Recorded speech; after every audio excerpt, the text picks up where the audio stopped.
Halo teman-teman semua, kembali lagi bersama Adinda di channel Batas Kisah. Semoga teman-teman Batas Kisah sehat selalu ya. Nah, sekarang kita akan melanjutkan kisah yang masih bersambung sebelumnya dengan judul Menikah Itu Tidak Mudah.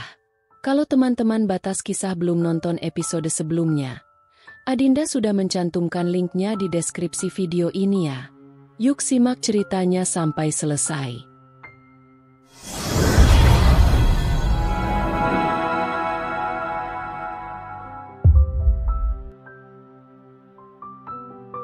Alena sudah mati. Mata Namira membelalak hampir keluar. Dengan cepat ia menyeka tangan Randy dan menarik lengannya keluar dari genggamannya. Brengsek, cercanya tinggi. Ia melayangkan tangannya keras pada pipi pria itu. Dasar pembunuh. Bukan saya Namira.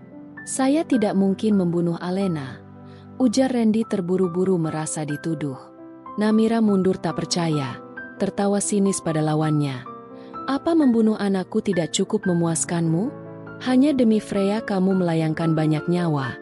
Dia bahkan tak cukup pantas untuk itu. Suara Namira menggebu.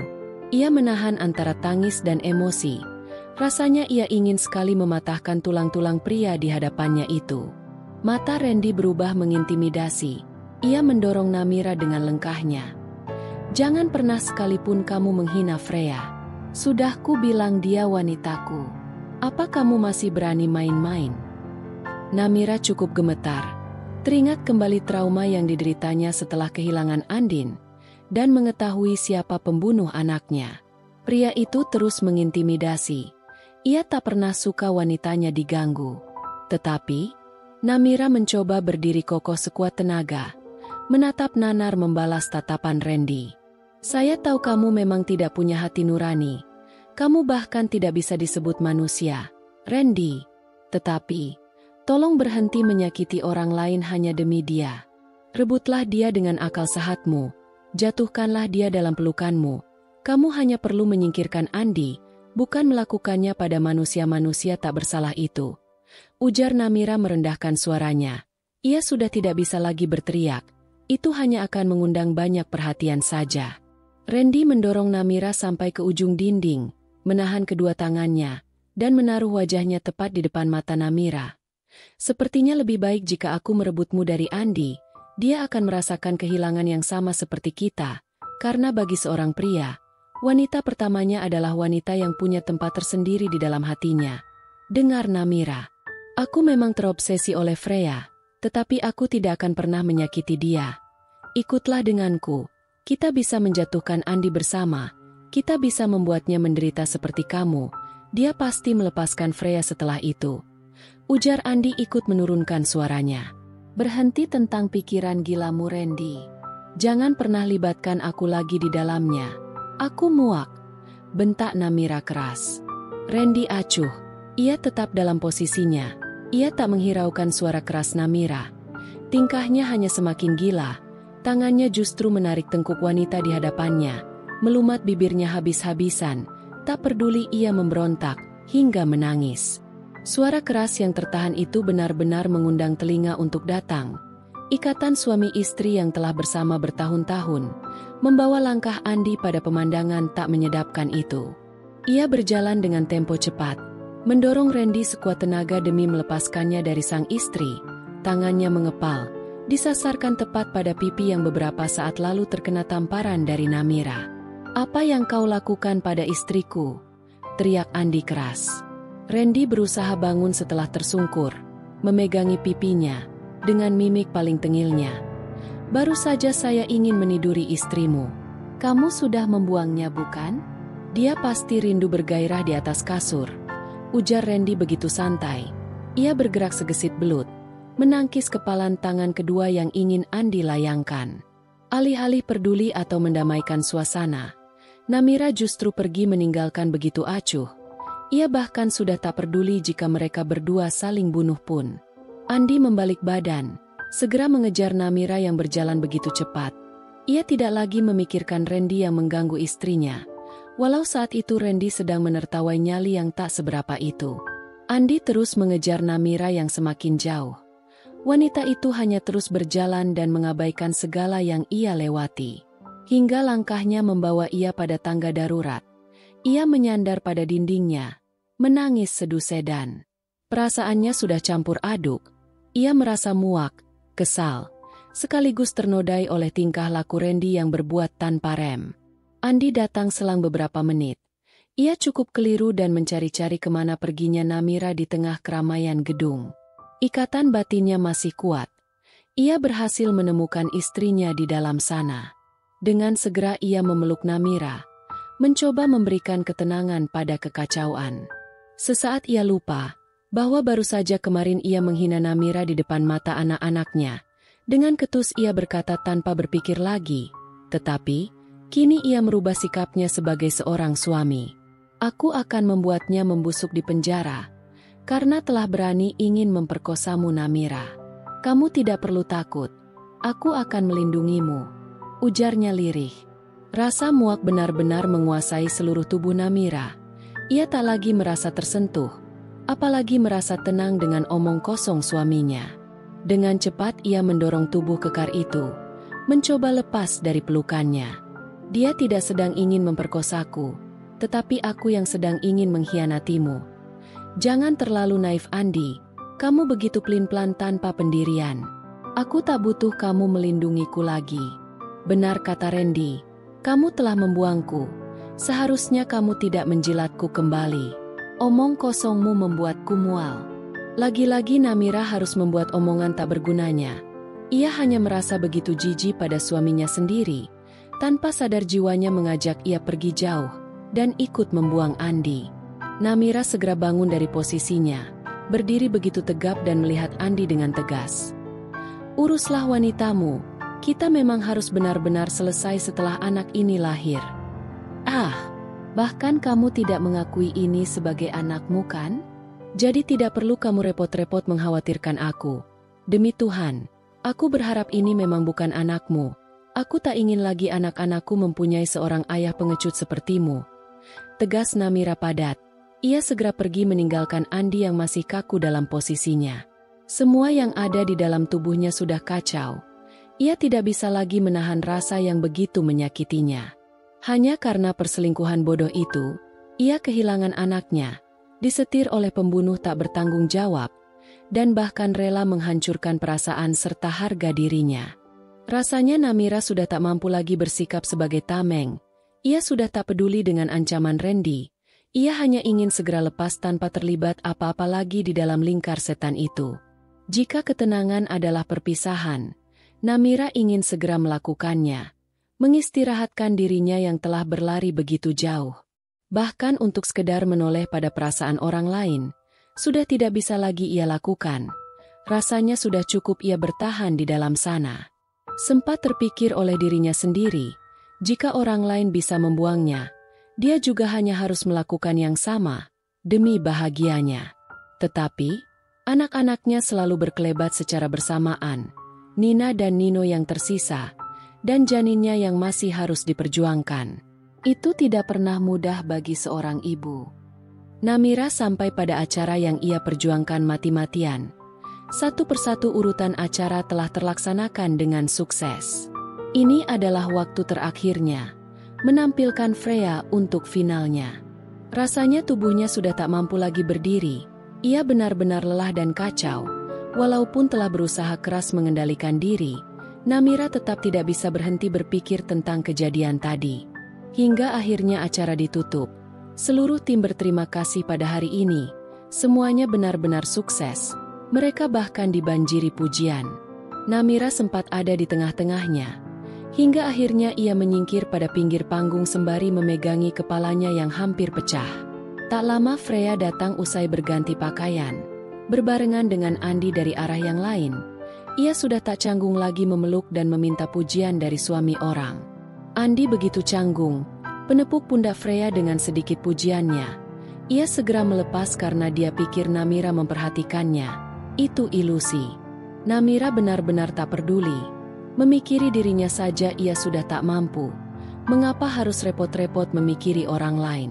Ia berjalan melewati keduanya. dengan HT di tangannya yang mengeluarkan suara untuk memanggil dirinya. Sayangnya ia sudah tak mampu lagi. Langkahnya terhuyang, pandangannya kabur.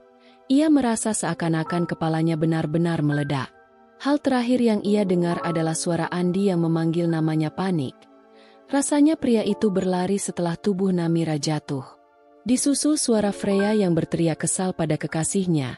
Dalam ketidaksadaran Namira, rasanya ia bisa merasakan jika saat itu Freya sedang mengumpat pada keadaan. Tetapi, kali ini benar-benar ketenangan. Anehnya ia bisa merasa bahwa seakan-akan sedang beristirahat, sempat berpikir kehilangan nyawanya. Waktu berlalu begitu cepat di dalam mimpinya. Kini matanya mulai mengerjap, menerka-nerka seluruh pandangan berwarna putih kabur. Aku masuk surgakah? Gumamnya di dalam hati. Ia terus mengerjap lemah, menghasilkan pandangan yang mulai terasa tegas. Ia melirik ke kanan dan ke kiri. Rasanya kosong. Ia ditinggal sendiri di dalam kamar. Bahkan tidak ada orang di sisiku, ujarnya dengan suara serak. Ia mulai terduduk perlahan-lahan, sembari memegangi kepalanya yang masih terasa sakit. Anehnya ia baru sadar bahwa terdengar pertengkaran keras di balik pintu. Ia bisa mendengar jelas suara wanita yang ia terka adalah Freya, dan suara pria berasal dari Andi. Pendengarannya menangkap jelas suara lantang itu. Freya berteriak pada Andi. Dia berkata benar-benar benci dengan sikap kekasihnya yang rela menggendong Namira dan membawanya ke rumah sakit. Suara itu dibalas dengan suara Andi yang berkata bahwa Namira masih istrinya. Ia tidak bisa membiarkan orang yang sedang pingsan, sekalipun itu orang lain. Ia hanya menolong manusia. Hingga suara itu berhenti terdengar, Namira bisa menerka bahwa saat ini dokter mendatangi mereka dan membuka pintu untuk masuk. Sudah sadar rupanya, ujar dokter itu dengan senyum sumringah, disusul suara Freya yang ketus. Tuh kan pingsannya pura-pura, masa bisa tiba-tiba duduk? Sumpah, rasanya saat itu Namira ingin meremas mulut wanita tak tahu diri itu. Sayangnya tenaga preman itu belum pulih. Dokter yang sedang berdiri di sebelah Namira cukup memasang ekspresi tak enak. Tetapi, ia berusaha seprofesional mungkin dan tidak ingin mencampuri urusan pribadi. Jadi, bapak suaminya? Ia menegur Andi dengan catatan yang ia ambil alih dari seorang perawat. Benar, saya suaminya. Freya memasang mimik kecewa. Ia pergi meninggalkan ruangan. Sayangnya Andi tak lagi mengejarnya. Ia tidak bisa bersikap kekanak-kanakan di depan dokter. Bu Namira benar-benar kecapean, bahkan imunnya sangat rendah. Ia juga menderita stres yang sangat parah. Seharusnya dalam keadaan hamil tidak boleh seperti ini. Saya harap Bapak bisa memberi perhatian lebih untuk Bu Namira, karena jika terus begini, bukan hanya janinnya yang berbahaya, tetapi ibunya juga akan ada di keadaan darurat. Jelas sang dokter panjang. Andi hanya bisa menerima dan mengangguk. Syukurnya tidak perlu dirawat dan bisa dengan perawatan jalan. Bu Namira bisa pulang setelah infusnya habis. Imbuhnya sekali lagi. Ia pergi meninggalkan keduanya di dalam sana. Andi menarik kursi di samping kasur Namira. Duduk begitu tenang tanpa mengatakan sepatah kata pun. Kejarlah Freya. Aku tidak ingin bermasalah lagi dengannya hanya karena kamu. Semua baik-baik saja di sini. Tak perlu khawatir, ujar Namira sembari merebahkan dirinya. Tanpa rasa bersalah, Andi beranjak dari kursinya. Nanti aku kembali. Pamitnya meninggalkan Namira sendiri. Rasanya begitu aneh. Namira yang menyuruh Andi pergi, tetapi ia juga yang merasa begitu sakit. Wanita memang seringkali tak bisa ditebak perasaannya. Sayangnya Andi telat mengejar Freya. Ia sudah pergi dengan mobilnya. Tanpa Andi tahu kemana tujuannya. Satu-satunya yang ada di otak Andi adalah posisi ayah Freya. Rasanya begitu aneh jika Freya tidak datang pada ayahnya untuk rasa sakit hatinya. Andi segera menyusul, menginjak gas begitu lancang. Ia ingin segera sampai, sebelum Freya mengadu banyak hal dan membahayakan posisi yang sedang Andi perjuangkan. Rasanya hanya setengah waktu untuk sampai pada hotel tempat terselenggaranya acara tadi. Ia berlari sekuat tenaga untuk sampai pada tempat ayahnya Freya beristirahat. Dengan intens ia mengetuk. Begitu panik dan terburu-buru. Rasanya ia hampir mati di tempat. melihat seorang Joko Raharjo membukakan pintu untuknya. "Masuklah," serunya pada Andi.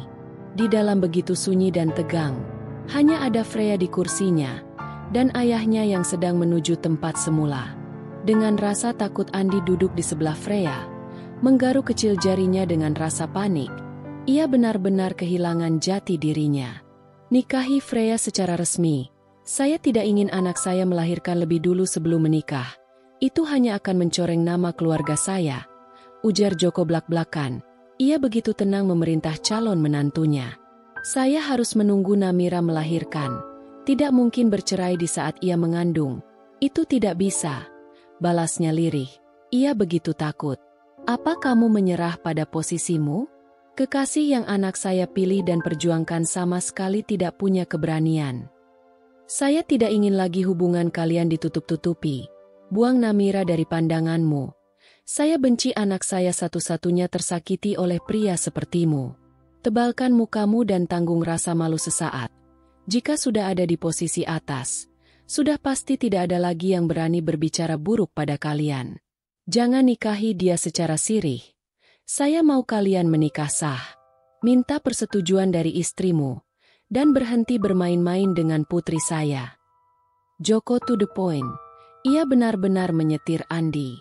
"Saya akan berusaha sebaik mungkin." Andi menuruti. Ia tak bisa lagi menyerah jika itu berhubungan dengan sesuatu yang sudah ia perjuangkan mati-matian. Pada awalnya ia mendekati Freya memang untuk posisi itu, tetapi tanpa sadar ia benar-benar terjebak dengan permainannya sendiri. Kehamilan Freya sama sekali bukan bagian dari rencananya. Rasanya begitu perih bagi dirinya untuk mengkhianati keluarga kecilnya. Tetapi jabatan juga tak kalah penting dari itu. Ia tak bisa berhenti di tengah jalan seperti ini. Di hadapan yang berkuasa, Andi bukanlah apa-apa. Ia menyayangi Namira dengan segala kenaturalan wanita itu. Ia mencintai Freya, karena gadis itu bisa mengaminkan impiannya. Bahkan untuk sekedar membalik keadaan sudah begitu terlambat. Freya sudah mencintainya, Namira sudah membencinya. Genggaman tangan yang ia perjuangkan selama bertahun-tahun demi mendapatkannya, kini telah sirna, termakan nafsu serta egois. Penyesalan memang selalu datang terlambat, kan? Keadaan Andi dan Freya masih kacau. Gadis itu masih menekuk muka dan meninggalkan sang pria pergi. Rasanya Andi ingin sekali mengejar, tetapi ia harus menyelesaikan sesuatu pada Namira, bukan? Lebih cepat lebih baik. Ia mengendarai mobilnya sampai ke rumah sakit. Sesaat setelah sampai ia berlari kecil sampai ke kamar Namira. Teringat bahwa ia bisa segera pulang setelah infusnya habis. Dan benar, Namira baru saja menutup pintu kamarnya. Ingin menelpon Andi sebagai walinya, untuk menandatangani surat persetujuan pulang dari rumah sakit. "Mira," seru Andi dari jarak beberapa meter. Namira menoleh cepat. "Baru aku ingin menelponmu," ujarnya menghela napas. "Maaf terlalu lama." "Aku mengerti." Namira kembali masuk pada kamarnya, segera memberi Andi surat kuasa untuk kepulangannya ke rumah. Setelahnya Namira membalikan surat itu kepada perawat, sebelum mereka pergi. Mereka berjalan secara berdampingan. Sebenarnya ini sudah hampir subuh, bahkan mungkin orang-orang sedang menikmati mimpinya. Berbeda dengan kedua insan yang sedang berperang perasaan. Andi membawa istrinya dengan mobil miliknya ke rumah. Nina dan Nino ada di rumah ibunya Namira. Jadi mereka tak khawatir meskipun pulang begitu terlambat. Namira terduduk kaku di kursi penumpang. Tak lupa sedikit merebahkan kursinya agar bisa sedikit leluasa. Perutnya terasa penuh. "Kita jemput Nina sama Nino di rumah ibu, ya? Udah lama kita gak jalan-jalan ke puncak kan?" ajak Andi sumringah. "Lagi capek gini ngapain jalan-jalan? Lebih baik istirahat." Tentang Namira malas. "Kamu gak kangen ya?"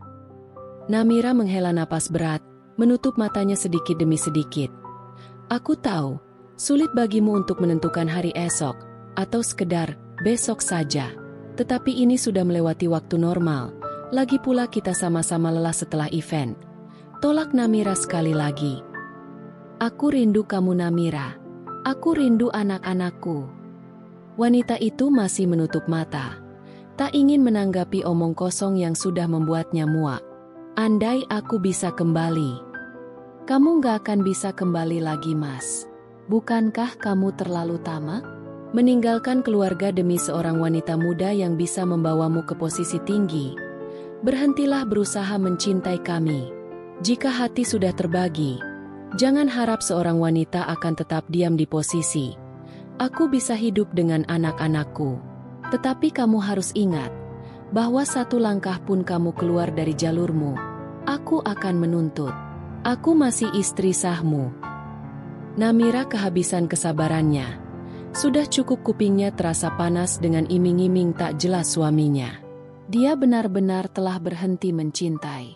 Satu-satunya yang membuat ia sabar kemarin adalah perlakuan Randy. Ia sadar pria itu bukan orang biasa.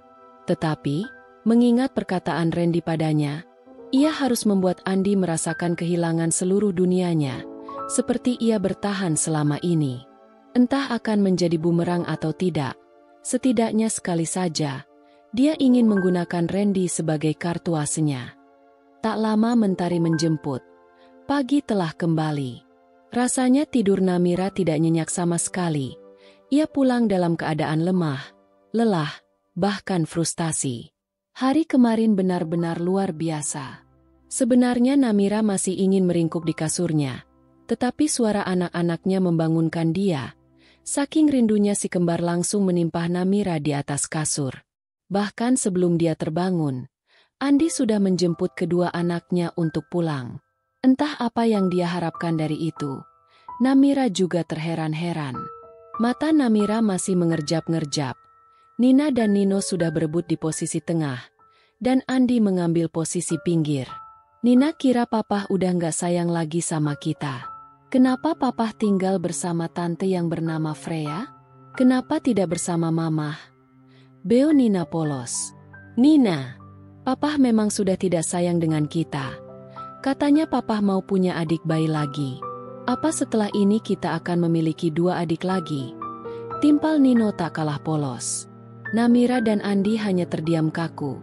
Mereka tidak bisa menyalahkan anak-anaknya karena terlalu dewasa. Itu ulah mereka berdua. Namira menghelai rambut panjang milik Nina. Papa masih sayang kok sama kalian. Sekalipun suatu saat papa bersama tante yang bernama Freya, papa tidak akan melupakan kalian berdua. Benar kan, Pah? Iya benar. Namira beranjak dari posisinya, menatap dalam pada kedua anaknya. Jika kalian besar nanti, dan kalian merasa kecewa dengan mamah dan papah, mamah mohon, tolong maafkan kami. Tolong tetap anggap kami orang tua kalian, walaupun kami tidak baik. Ujarnya dengan suara bergetar. Ia menahan tangis sekuat tenaga, yang terpaksa harus terjun juga. Nina ikut beranjak dari posisinya, menghapus lembut air mata ibunya. Kita janji gak akan membenci mamah dan papah, karena Nina dan Nino sangat menyayangi kalian berdua, balas Nina begitu romantis. Kata-kata kecil dari seorang gadis yang bahkan belum cukup lama melihat dunia, sudah bisa membuat hati kedua orang tuanya pora-poranda. Namira rasanya malu dengan kedua anaknya. Dia dan Andi yang sudah cukup dewasa, bahkan selalu bersikap seperti anak kecil, dan menuruti egonya masing-masing. Dahulu Namira bertahan demi anak-anaknya, tetapi kali ini rasanya dia sudah cukup ikhlas melihat suaminya bersama wanita lain. Hatinya yang lelah, telah melepasnya dari perasaan cinta. Dia hanya ingin bahagia, bukan dengan Andi lagi, melainkan dengan anak-anaknya. Tak heran jika dia sedikit menyesal. Mengapa janinnya datang di waktu yang salah? Mengapa seakan-akan dia menyuruh Namira bertahan lebih lama dari hari ini? Pahitnya dunia sudah tidak bisa lagi dia berikan pada anak-anaknya. Mereka bahkan harus tumbuh menjadi anak-anak dengan ujian terberat. Tetapi seperti biasa, semesta terlalu senang membuat kita bertekuk lutut tak berdaya. Rasanya ia sering menguji kita melewati batas kemampuan kita sendiri. Kini nasi telah menjadi bubur. Seberapa keras kita menuruti pertahanan anak-anak, rasanya sudah terlalu jauh. Ditimpa batu, dihimpit tanah. Bahkan di dunia kita sudah sering merasakan itu. Tak berbeda dari Namira dan Andi, meski keegoisan memanglah kesalahan, mereka tersakiti dengan sendirinya. Andaikan kaca yang pecah bisa ditata kembali, mungkin pernikahan pun sama. Tetapi, tidak akan ada orang yang hanya berselingkuh sekali. Mereka sudah merasakan nikmatnya bersama orang yang baru, maka dari itu pihak ketiga seringkali menang. Rasanya di hari yang cerah, masih terasa hujan badai bagi pernikahan kedua insan yang telah bertahan selama 10 tahun. Perjuangan menanam cinta, kini berbuah duka. Bibit yang mereka harapkan akan menjadi buah paling manis, nyatanya tak diaminkan oleh semesta. Kini bukan lagi siapa yang paling tersakiti, atau siapa yang harus mengalah. Tetapi, kini peran mereka hanyalah menjadi kedua orang tua, yang berlari sekuat tenaga di jalannya masing-masing. Namira sempat tak percaya kepada dunia. Ayahnya yang sama sekali tidak ia benci, menghilang dari pandangannya saat ia masih remaja. Ibunya hanya bekerja keras untuk menghidupkan mereka bukan? Tetapi terlihat salah, karena hanya terfokus untuk menghasilkan pundi-pundi harta. Di masa depan Namira takut terjadi hal yang sama pada anak-anaknya, di mana mereka haus kasih sayang, dan para orang tuanya hanya sibuk dengan dunia masing-masing. Konsekuensi dari pernikahan yang hancur memang selalu begitu, tetapi mempertahankan pernikahan yang telah hancur adalah penyiksaan. Namira pernah merasakan menjadi anak di pernikahan yang kacau, dan kini, dia merasakan menjadi orang tua di pernikahan yang tak kalah kacau. Jika dahulu ia meracau tentang mengapa sang ibu memilih berpisah, dan sang ayah memilih pergi meninggalkan mereka, sekarang ia tahu jawabannya. Rasa sakit memang tidak bisa ditoleransi lagi, jika itu berlangsung pada waktu yang lama. Langit cerah berubah mendung, mendukung perasaan hati yang telah lama terendam air. Hujan belum datang, tetapi hawanya sudah menusuk tulang-tulang sekumpul keluarga kecil yang masih berada di atas kasur. Suara petir terdengar menyambar, seperti batu besar yang tak henti jatuh menimpa bumi. Salah satu anaknya, Nina, mengeluh takut. Sang ayah berperan sebagai superhero-nya, memeluk dia sekuat tenaga. Kira-kira hari ini langit sedang menghukum siapa? Mengapa suaranya terdengar begitu nyentrik bergantian? Mamah, langit sedang marah ya? Rongrong anak laki-lakinya. Nino, dia sedang menegur manusia yang masih saja asik dengan dunia. Jelas sang ibu menyindir. Dunia, kata itu terlalu luas untuk kita yang terlalu kecil. Kita hanya semut-semut tanpa arah yang sedang ditimpa masalah. Bukan suatu kejelasan yang lumrah, tetapi ketidakpastian yang masih mengikat erat. Antara pergi atau mati, wanita itu masih terus bimbang. Bagaimana jika setelah dia pergi, itu tak kunjung membaik, keadaan tidak memihaknya lagi. Cara kerja semesta memang tidak bisa ditebak. Siapapun pasti bimbang rasanya, melepas dengan bayang-bayang ancaman, atau sedikit bertahan dengan sejuta rasa sakit. Namira benci ketika ia harus bertahan kembali pada suaminya. Tetapi ia lebih benci lagi bila anak-anaknya tersakiti ketika ia tak berdaya. Freya tidak cukup baik untuk disebut sebagai ibu tiri. Dia bahkan belum cukup dewasa. Masih menjadi seorang gadis yang belum sepenuhnya bisa mengurus diri sendiri. Tidak sama sekali bisa direalisasinya. Membayangkan dia menjadi seorang ibu sambung bagi anak-anak suaminya saja sudah menakutkan. Bahkan kata tidak menjamin juga berlaku untuk suaminya. Ya, tentu saja Andi. Apa dia bisa tetap mengasihi dan menyayangi anak-anaknya ketika mereka jatuh pada tangan Freya? Namira sama sekali tidak berpikir untuk melepas anak-anaknya pada mereka berdua. Jelas, dia akan memperjuangkan hak asuh mereka. Itu harga mati. Tetapi, tidak mungkin bukan? Jika dia menjauhkan seorang buah hati yang masih di umur dini pada ayahnya. Rasanya begitu perih, melihat seorang anak yang membenci orang tuanya di kemudian hari, adik-adiknya memperlakukan ayah mereka sebagai seorang perusak, memandangnya kotor, pria hidung belang, penjudi, memberi anak-anaknya makan dengan uang haram, tanpa mentoleransikan sedikit rasa sakit yang ayahnya rasa. Sejak dulu, bahkan sejak lahir, Ibu Namira hanya ingin menjadi orang kaya, tentu dengan kerja keras. Hingga keinginannya membuat dia lupa tentang perannya sebagai istri, dan bahkan dia berperan sebagai ibu ketika suaminya telah pergi melepas anak-anaknya. Tidak, Namira dan adik-adiknya tidak pernah merasakan sesaknya bersama orang tua sambung. Ayahnya melepas semua wanita nakal yang ada di sisinya, setelah ia berpikir panjang tentang masa depan anak-anaknya. Apalagi ibunya. Sampai mati pun dia tak pernah berpikir untuk kembali jatuh cinta pada seorang pria, karena rasa sakit yang luar biasa. Lagi dan lagi, Namira hanya tidak bisa memberikan rasa sakitnya hanya kepada anak-anak tak berdosa itu, dan membiarkan dengan senang hati si pembuat dosa bahagia. Setidaknya sekali, ia ingin menginjak, menjatuhkan, dan menghancurkan orang-orang yang telah merusak masa paling indah di hidup anak-anaknya. Orang-orang yang berbuat, dan menjadi alasan dia kehilangan salah satu anaknya. Nyawa. Namira kehilangan nyawa Andin, karena Freya. Lalu setelah itu, apa bisa seorang ibu mempercayai wanita yang telah melenyapkan nyawa seorang gadis kecil tak berdosanya? 1000 pertanyaan muncul di dalam diri Namira, tetapi tak satu pun jawaban menjadi yang terbaik. Apa? Lagi-lagi apa?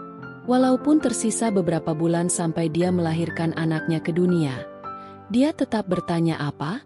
Apalagi setelah ini? Apalagi ke depannya? Bahkan rasanya hidup dia sudah begitu hancur, dengan hanya melihat kedua anaknya dipaksa dewasa dengan keadaan. Nina bahkan sudah bisa bertanya siapa Freya, dan Nino bahkan sudah sadar jika ayahnya membagi rasa cinta yang seharusnya hanya milik mereka. Tidak ada kehancuran yang lebih hancur bagi seorang ibu, kalau bukan melihat anak-anaknya tersakiti oleh orang-orang yang lebih dewasa. Nina menepuk pundak kuyu milik ibunya, yang masih terus saja terhanyut dalam perasaan kalut.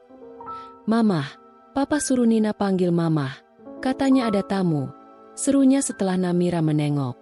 Ia bahkan tak sadar jika anak-anaknya dan suaminya telah pergi dari balik punggungnya yang telah lama menatap jendela.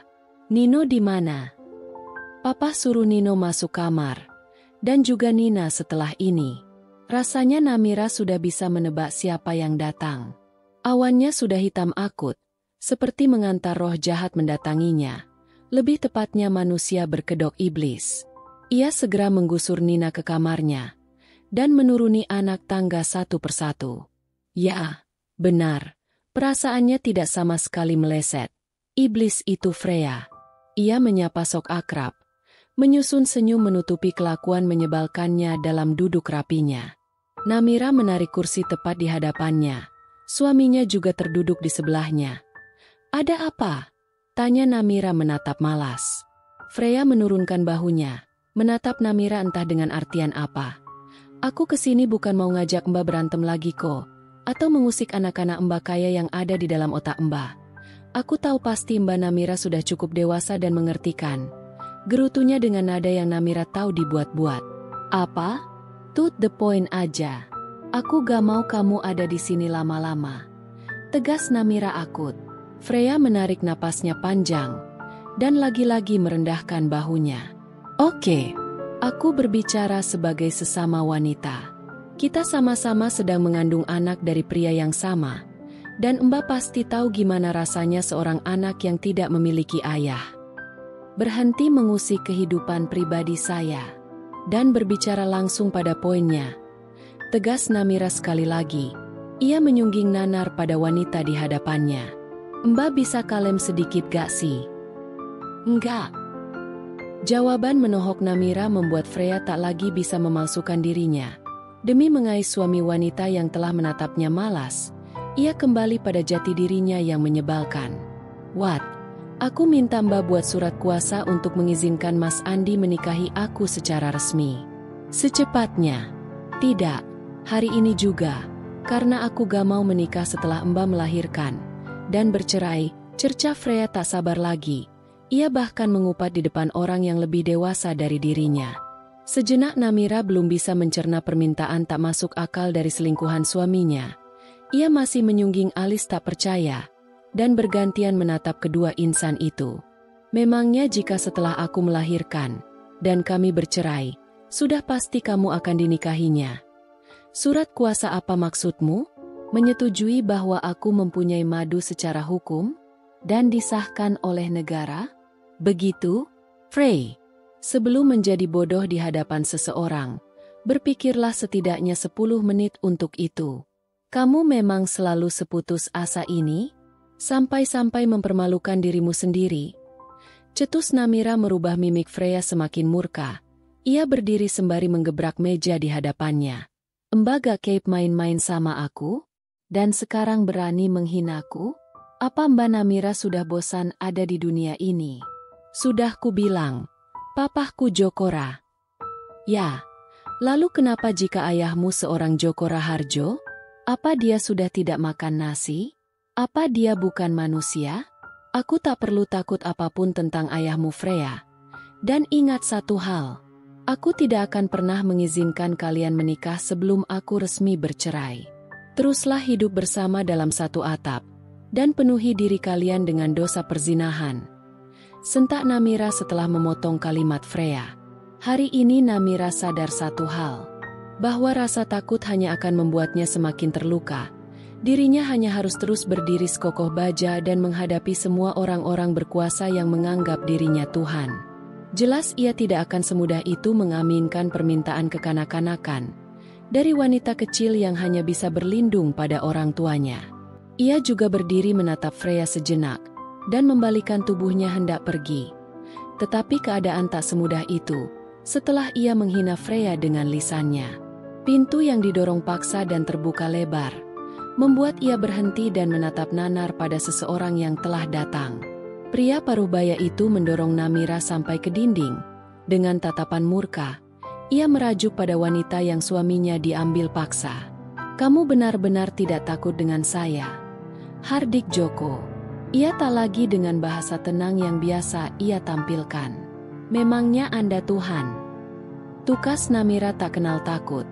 Ia balik menatap tak ingin disetir. Tentu saja tatapannya tak bertahan lama. Setelah akhirnya rambutnya dijambak dan dipaksa menatap langit-langit rumah. Rasanya akar rambut Namira hampir copot dengan tangan Joko. Ya, saya Tuhan. Apa kematian anak sulungmu tidak membuatmu sadar tentang betapa berkuasanya saya? Papar Joko percaya diri. Namira masih menatap langit-langit. Rasanya mentalnya begitu jatuh setelah mendengar kembali tentang kematian putrinya. Buliran yang tak ia harapkan turun, kini satu persatu memenuhi pipinya. Tak lama setelah kalimat terakhirnya yang memukul keras mental Namira, pria parubaya itu melepas kasar tangannya dan jatuh tersungkur. Napas Namira menggebu, menatap Joko yang begitu menakutkan. Entah datangnya dari mana, Randy selalu seperti hantu yang mampu berteleportasi di beberapa keadaan. Ia mendekap Namira dalam pelukannya. Kali ini Namira bersyukur pria itu hadir. Mata mereka saling bertatap. Begitu benci Joko melihat kembali seorang Randy. Jika melindungi istri sendiri saja tidak bisa, mengapa berlaga ingin mempunyai dua istri? Kritiknya menatap Andi tengil. Ia menunjuk Andi sembari mengalihkan tatapannya pada ayah Freya. Apa lelaki seperti itu yang Anda harapkan sebagai menantu? Lihat, dia bahkan tidak berdaya ketika istrinya disakiti oleh pria tua sepertimu. Joko. Imbuhnya semakin ketus. Tentu saja setelah perkataannya habis ia langsung mendapat serangan dari anak buah yang Joko bawa. Tetapi kelihayannya dalam bela diri mampu menungkas semuanya dengan posisi masih mendekap Namira. Benar kata Namira. Apa kalian segitu putus asanya? Sampai mendesak seorang wanita hanya untuk sebuah pernikahan. Dan lo Andi, bagaimana jika kita take and give? Lo nikahin Freya dan Namira jadi milik gua? So simple man, tawar Randy pada Andi. Ia merangkul Namira yang tak mengerti dengan jalan pikiran manusia itu.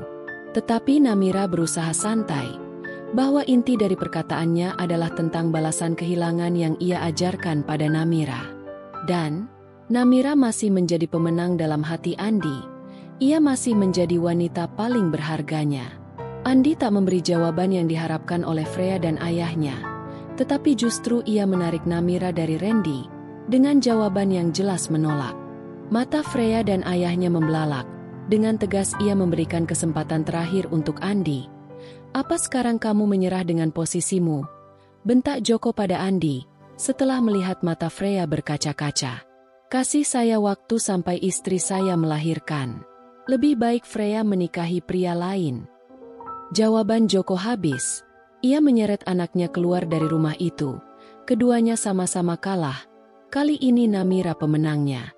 Andi masih di posisinya, perlahan melangkah semakin dekat pada Namira. Ia mencoba menggapai tangan yang sudah tidak bisa terasa lagi hangatnya. "Kita selesain ini berdua," minta Andi begitu lirih. Namira melepas tangannya dengan hentakan. Masalahnya orang ketiga. Apa yang ingin diselesaikan berdua? Pada dasarnya, secara batin kita memang sudah pisahkan? Kenapa mendadak kamu menjadi suami paling setia pada istrinya? Hampir setahun ini kamu kemana? Apa kamu merasakan sakitnya kehadiran orang ketiga dalam rumah tangga? Ketus Namira tajam. Ia sudah kehabisan air matanya. "Pergilah, Mas. Bukankah selama ini juga selalu begitu? Jabatanmu selalu lebih penting dibanding keluargamu sendiri. Kembalilah pada selingkuhanmu, tetapi jangan pernah berharap aku mengizinkan kalian menikah." Sambung Namira pergi meninggalkan Andi. Ia membawa Randy dan menjemput anak-anaknya di lantai atas. Andi masih kaku dalam posisinya, termenung dalam dinginnya hujan badai di luar sana. Ia tidak bisa lagi menahan lengan istrinya, karena sejak lama ia yang membuat sang istri harus melepas. Ia tidak tahu kemana Randy akan membawa istri dan anak-anaknya. Ia bahkan tidak seberkuasa itu. Tanpa Namira ataupun Freya, Andi bukan apa-apa. Bersambung. Terima kasih teman-teman Batas Kisah. Mohon maaf jika Adinda ada kekurangan dalam membacakan ceritanya. Semoga teman-teman semua bisa terhibur dengan cerita yang Adinda bawakannya. Oh iya, jika teman-teman Batas Kisah menginginkan kelanjutan dari cerita ini, jangan lupa subscribe, like dan bisa bantu komen di bawah ya, agar Adinda lebih semangat untuk menghadirkan kelanjutan cerita yang menarik berikutnya. Sampai ketemu lagi di episode berikutnya ya. Sekian dan terima kasih.